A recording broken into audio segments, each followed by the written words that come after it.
Hello, students of class 7. I am Nancy Thomas, your science teacher.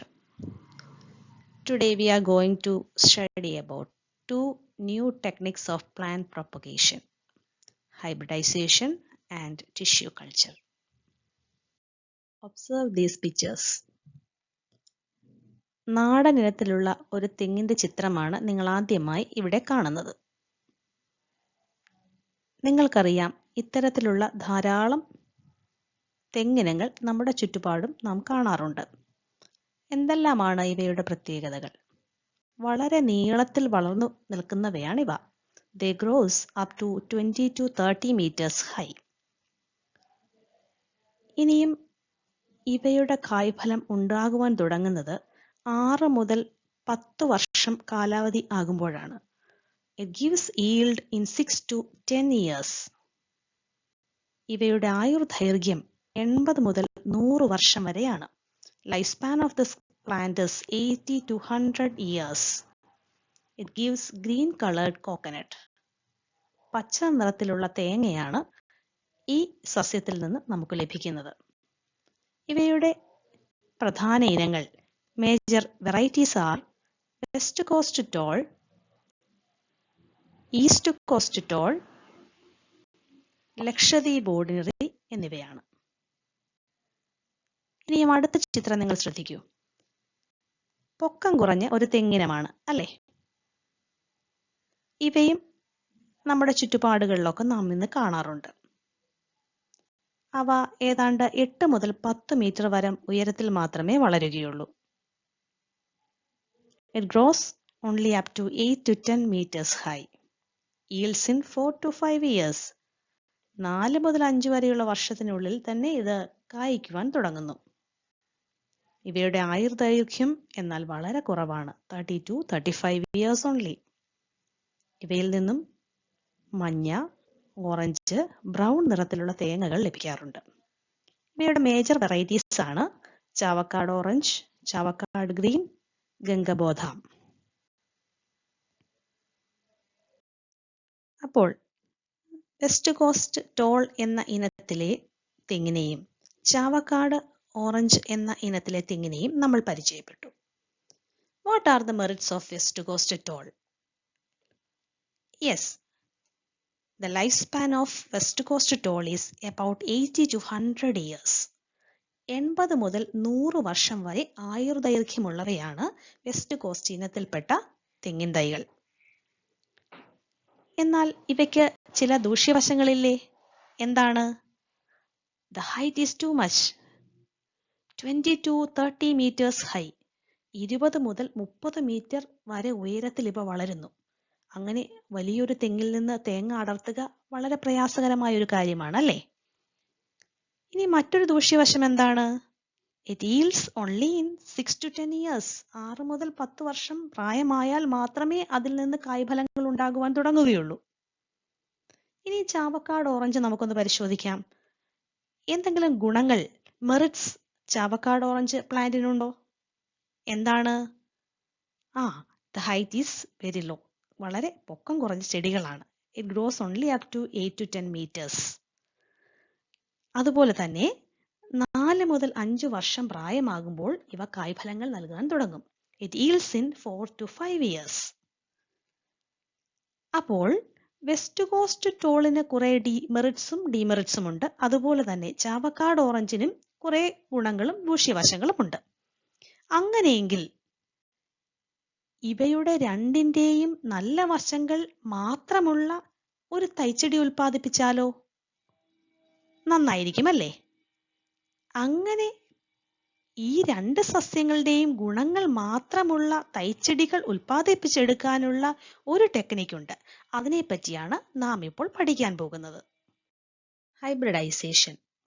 Hybridization is the method of producing new seeds through artificial pollination between plants of the same species but of different characteristics.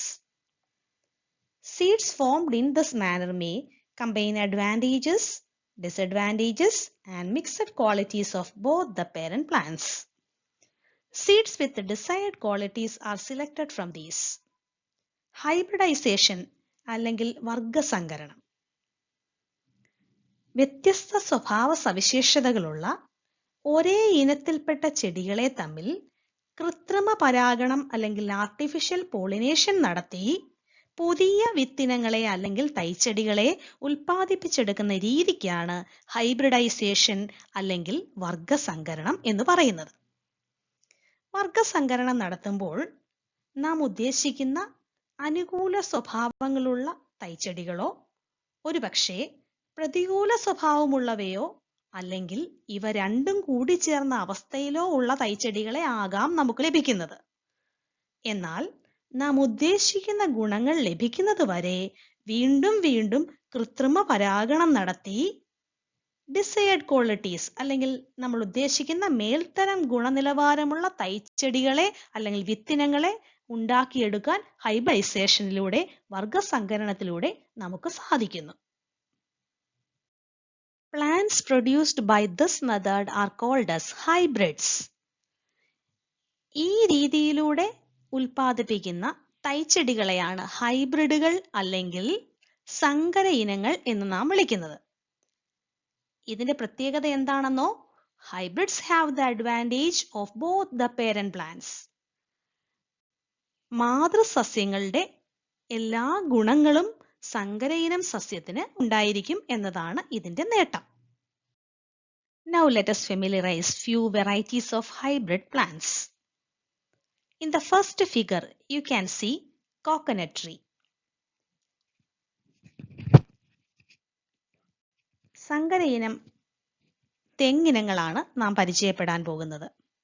ആദ്യമായി Chandralaksha, Lakshadweep ordinary, Chavakkad orange എന്നീ ഇനം തെങ്ങുകളെ വർഗസങ്കരണം നടത്തി ഉൽപ്പാദിപ്പിച്ചവയാണ് Chandralaksha. Next is Chandrasankara. It is produced by crossing Chavakkad orange and west coast tall. Next is Lakshaganga. It is a hybrid variety produced by crossing Lakshadweep ordinary and Ganga Bodham. Next is paddy varieties. നമുക്കറിയാം കാർഷിക കേരളത്തിന്റെ നട്ടെല്ലാണ് നെൽകൃഷി. കേരളത്തിലെ ഗവേഷണ സ്ഥാപനങ്ങൾ ഇതിനെപ്പറ്റി ധാരാളം പഠനങ്ങൾ നടന്നിട്ടുണ്ട്. അതിന്റെ ഫലമായി നാം ഉണ്ടാക്കിയെടുത്ത വിത്തിനങ്ങളാണ് Pavithra, Hraswa, Annapurna.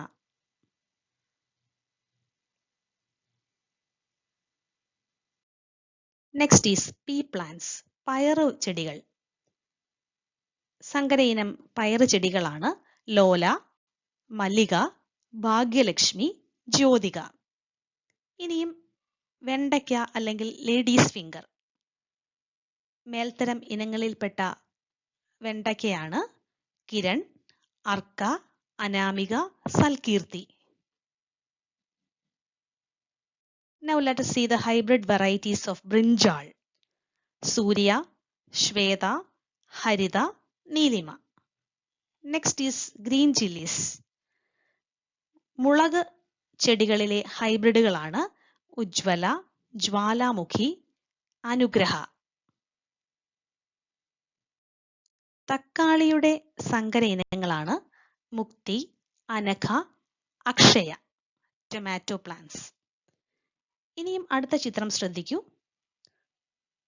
This is Priyanka, a new bitter gourd variety made from Kerala Agricultural University. It is a seed variety that grows well in the climatic conditions of Kerala. കേരളത്തിലെ കാലാവസ്ഥയിൽ ഏറ്റവും നന്നായി കായ്ഫലങ്ങൾ ഉണ്ടാകുന്ന ഒരു പാവയ്ക്കായുടെ ഇനമാണ് പ്രിയങ്ക. ഇത് നമ്മുടെ കേരള കാർഷിക സർവകലാശാലയുടെ പ്രോഡക്റ്റ് ആണ്. ഇപ്പോൾ ഹൈബ്രിഡൈസേഷൻ എന്താണെന്ന് നിങ്ങൾ പരിചയപ്പെട്ടു കഴിഞ്ഞു.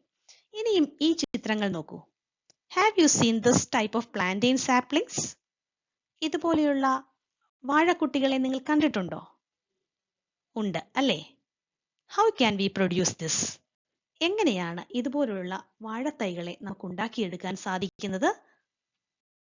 Yes, this is by a new technique called as tissue culture.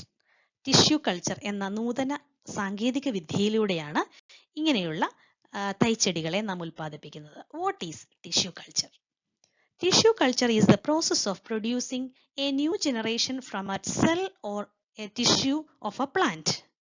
ഒരു ചെടിയുടെ ഒരൊറ്റ കോശം അല്ലെങ്കിൽ ഒരു കൂട്ടം കോശത്തിൽ നിന്നും ഒരു പുതിയ തലമുറയെ ഉണ്ടാക്കിയെടുക്കുന്ന പ്രക്രിയയാണ് ടിഷ്യൂ കൾച്ചർ എന്ന് വിളിക്കുന്നത്. Tissue culture is based on the ability of a plant cell to develop into a new plant under favorable conditions. This ability is called as totipotency. അതായത് ചെടിയുടെ കോശങ്ങൾക്ക് ഒരു പ്രത്യേക കഴിവുണ്ട്. അതായത് അനുകൂലമായ കാലാവസ്ഥയിൽ, അനുകൂലമായ ചുറ്റുപാടിൽ ഒരു സസ്യകോശത്തിന് സ്വയമേ ഒരു തൈച്ചെടിയായി രൂപാന്തരം പ്രാപിക്കുവാനുള്ള കഴിവുണ്ട്. ഈ കഴിവിനെയാണ് ടോട്ടിപൊട്ടൻസി എന്ന് വിളിക്കുന്നത്. ടോട്ടിപൊട്ടൻസി എന്ന തത്വത്തിന്റെ അടിസ്ഥാനത്തിലാണ് ടിഷ്യൂ കൾച്ചർ എന്ന ആധുനിക ടെക്നിക്ക് നാം പ്രായോഗികമാക്കുന്നത്. ടിഷ്യൂ കൾച്ചർ എന്ന ഈ ആധുനിക സംവിധാനം കൊള്ളാം അല്ലേ? ഇങ്ങനെയാണെങ്കിൽ നമുക്ക് നല്ല തൈച്ചെടികളെ ഉൽപ്പാദിപ്പിക്കാമല്ലോ അല്ലേ? ഈ രീതി കൊണ്ട് പ്രധാനമായും 2 പ്രയോജനങ്ങളാണുള്ളത്. Advantages of tissue culture. Plantlets with all parental qualities can be developed. അതായത് മാതൃസസ്യത്തിന്റെ എല്ലാ ഗുണങ്ങളുമുള്ള പുതിയ തൈച്ചെടികളെ നമുക്ക് ഉൽപ്പാദിപ്പിക്കാൻ സാധിക്കും. രണ്ടാമത്തെ സവിശേഷത, hundreds of plantlets with the same qualities of parent plant can be produced from a single plant.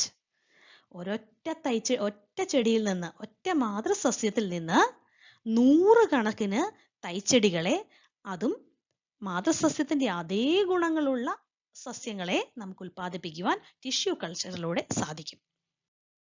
അപ്പോൾ നാം ഇപ്പോൾ 2 പ്രധാന ടെക്നിക്കുകളെ കുറിച്ച് പഠിച്ചു കഴിഞ്ഞു. Hybridization, tissue culture. ഇവ കൊണ്ട് നല്ല പ്രയോജനം കാർഷിക മേഖലയിൽ ഉണ്ടാക്കുവാൻ സാധിക്കും എന്ന് നാം കണ്ടു കഴിഞ്ഞു. എന്തൊക്കെയാണ് ഈ പുതിയ ടെക്നിക്കുകളുടെ ലക്ഷ്യങ്ങൾ? What are the aims of such new techniques? ഒന്നാമതായി ഹൈ ഈൽഡ്, ഉയർന്ന ഉൽപാദനക്ഷമത. Second one is quick yield, വളരെ പെട്ടെന്ന് തന്നെ നമുക്ക് ഫലം ലഭിക്കുന്നു. മൂന്നാമതായിട്ട് റെസിസ്റ്റൻസ് ടു ഇൻഫെക്ഷൻസ്, രോഗങ്ങളോടുള്ള പ്രതിരോധ ശേഷി. അടുത്തതായി ലോവർ നർച്ചറിംഗ് കോസ്റ്റ്, കുറഞ്ഞ പരിപാലന ചിലവ്. അടുത്തതായി quality seeds or planting materials, നിലവാരമുള്ള വിത്തിനങ്ങൾ അല്ലെങ്കിൽ നടീൽ വസ്തുക്കൾ. അങ്ങനെയെങ്കിൽ ഇത്തരം സവിശേഷതകളുള്ള നല്ല തൈച്ചെടികളെ ഉൽപ്പാദിപ്പിക്കുവാൻ നമുക്ക് സ്വന്തമായി സാധിക്കുമോ? ഇല്ല. കാരണം ഇവ നിർമ്മിച്ചെടുക്കുന്നതിന്, ഉൽപ്പാദിപ്പിച്ചെടുക്കുന്നതിന് പ്രത്യേകമായ ശാസ്ത്ര ചുറ്റുപാടുകൾ ആവശ്യമാണ്. അങ്ങനെയെങ്കിൽ ആരാണ് ഈ സേവനം നമുക്ക് വേണ്ടി ചെയ്തു തരുന്നത്? അതെ, agricultural research institution function to fulfil these needs. നമുക്ക് വേണ്ടി ഇത്തരം ആധുനിക പ്രക്രിയകളെ, രീതികളെ നടപ്പിലാക്കി തരുന്ന സ്ഥാപനങ്ങളെയാണ് അഗ്രികൾച്ചറൽ റിസർച്ച് ഇൻസ്റ്റിറ്റ്യൂഷൻസ്, കാർഷിക ഗവേഷണ സ്ഥാപനങ്ങൾ എന്ന് വിളിക്കുന്നത്. ഇനി നമുക്ക് ഇത്തരത്തിലുള്ള കുറച്ച് കാർഷിക ഗവേഷണ സ്ഥാപനങ്ങളെ പരിചയപ്പെടാം. ആദ്യമായി ഇതിന്റെ അഗ്രഗണ്യ സ്ഥാനത്ത് നിൽക്കുന്നത് Kerala agricultural university, KAU, Kerala agricultural university, Kerala കാർഷിക സർവകലാശാല സ്ഥിതി ചെയ്യുന്നത് തൃശ്ശൂരിലെ മണ്ണുത്തിയിലാണ്. Next is central tuber crops research institute, CTCRI, Sreekaryam, Thiruvananthapuram. അതെ, നമുക്ക് ഏറ്റവും അടുത്ത് സ്ഥിതി ചെയ്യുന്ന പ്രശസ്തമായ ഒരു ഗവേഷണ സ്ഥാപനമാണ് central tuber crops research institute, CTCRI. നമ്മുടെ അടുത്ത് ശ്രീകാര്യത്ത് തന്നെയുള്ളതാണ്. നിങ്ങളിൽ പലരും ഒരു പക്ഷേ ഇത് സന്ദർശിച്ചിട്ടുണ്ടാവണം. Next is Indian institute of spices research, IISR, Kozhikode. കേന്ദ്ര തോട്ടവിള ഗവേഷണ കേന്ദ്രം, ഇത് കോഴിക്കോടാണ് സ്ഥിതി ചെയ്യുന്നത്. അടുത്തതായി rubber institute of India, RRI, Kottayam. നമുക്കറിയാം കേന്ദ്ര റബ്ബർ വ്യവസായത്തിന്റെ ആസ്ഥാനം കേരളത്തിൽ തന്നെയാണ്. ആസ്ഥാനം സ്ഥിതി ചെയ്യുന്നത് കോട്ടയത്താണ്. Rubber institute of India. Next is Central Plantation Crops Research Institute, CPCRI, Kasaragod. Central plantation crops research institute സ്ഥിതി ചെയ്യുന്നത് കാസർഗോഡാണ്. കേന്ദ്ര തോട്ടവിള ഗവേഷണ സ്ഥാപനം. ഇതിന്റെ ഒരു ശാഖ നമ്മുടെ അടുത്ത് തന്നെയുണ്ട്. കായംകുളത്ത് CPCRIയുടെ ഒരു ശാഖയുണ്ട്. ഇങ്ങനെ ധാരാളം അഗ്രികൾച്ചറൽ റിസർച്ച് ഇൻസ്റ്റിറ്റ്യൂഷൻസും ഒപ്പം റീജിയണൽ റിസർച്ച് സെന്ററുകളും നമ്മുടെ കാർഷിക മേഖലയ്ക്ക് സേവനം ചെയ്തുകൊണ്ട് കേരളത്തിലുടനീളം പ്രവർത്തിക്കുന്നുണ്ട്.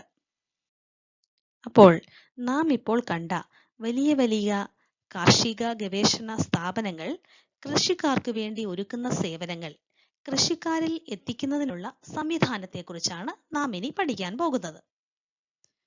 The seed varieties and planting materials developed by research institutes are brought to farmers through Krishi Bhavan. അതായത് നമ്മുടെ കാർഷിക ഗവേഷണ സ്ഥാപനങ്ങൾ ഉൽപ്പാദിപ്പിക്കുന്ന മേൽത്തരം വിത്തിനങ്ങളും നടീൽ വസ്തുക്കളും കർഷകരിൽ എത്തിക്കുന്നതിന് സഹായിക്കുന്നത് നമ്മുടെ നാട്ടിലുള്ള കൃഷിഭവനുകളാണ്. നിങ്ങൾക്കെല്ലാവർക്കും തന്നെ കൃഷിഭവൻ പരിചയമുണ്ടായിരിക്കുമല്ലോ. ഓരോ പഞ്ചായത്തിലും ഓരോ കൃഷിഭവനുകളുണ്ട്. Try to visit your nearest Krishi Bhavan and collect information from the agriculture officer regarding the services provided by Krishi Bhavan. നിങ്ങൾ എല്ലാവരും അടുത്തുള്ള കൃഷിഭവൻ സന്ദർശിച്ച് കൃഷി ഓഫീസറുമായി സംസാരിച്ച് എന്തെല്ലാം സേവനങ്ങളാണ് കൃഷിഭവനിലൂടെ കർഷകർക്ക് നൽകുന്നത് എന്നതിനെപ്പറ്റി ചോദിച്ച് മനസ്സിലാക്കണം. എന്നാൽ ഇപ്പോഴത്തെ പ്രത്യേക സാഹചര്യത്തിൽ ഉടനെ കൃഷിഭവൻ സന്ദർശിക്കുവാനും വിവരങ്ങൾ ശേഖരിക്കുവാനും നിങ്ങൾക്ക് സാധിക്കുകയില്ല എന്ന് ടീച്ചറിനറിയാം. അതുകൊണ്ട് എന്തെല്ലാം സേവനങ്ങളാണ് കൃഷിഭവനിലൂടെ ലഭിക്കുന്നതെന്ന് ടീച്ചർ ഒന്നുകൂടെ പറയാം. Give financial support and subsidies to farmers. കർഷകർക്ക് ആവശ്യമായ സാമ്പത്തിക സഹായങ്ങളും സബ്സിഡികളും കൃഷിഭവൻ നൽകുന്നു. Helps farmers in soil testing. മണ്ണ് പരിശോധിക്കുവാൻ കർഷകരെ സഹായിക്കുന്നു. Encourage farmers by giving awards and other benefits to best farmers. മികച്ച കർഷകർക്ക് അവാർഡുകളും മറ്റ് പ്രോത്സാഹനങ്ങളും നൽകുന്നതിന് കൃഷിഭവൻ ശ്രദ്ധിക്കുന്നു. Conduct awareness programs and training for farmers about modern techniques in agriculture. കൃഷിരീതിയിലെ നൂതന ആശയങ്ങളും നൂതന ടെക്നിക്കുകളും കർഷകർക്ക് മനസ്സിലാക്കി കൊടുക്കുകയും അവയെപ്പറ്റിയുള്ള ബോധവൽക്കരണ പരിപാടികൾ സംഘടിപ്പിക്കുകയും ചെയ്യുന്നു. ഇനിയും എന്തെങ്കിലും ഉണ്ടോ കൃഷിഭവനിലൂടെ നമുക്ക് ലഭിക്കുന്ന സേവനങ്ങൾ? നിങ്ങൾ കണ്ടുപിടിക്കൂ. എന്നിട്ട് അതെഴുതി ടീച്ചറിന് അയച്ചു തരൂ.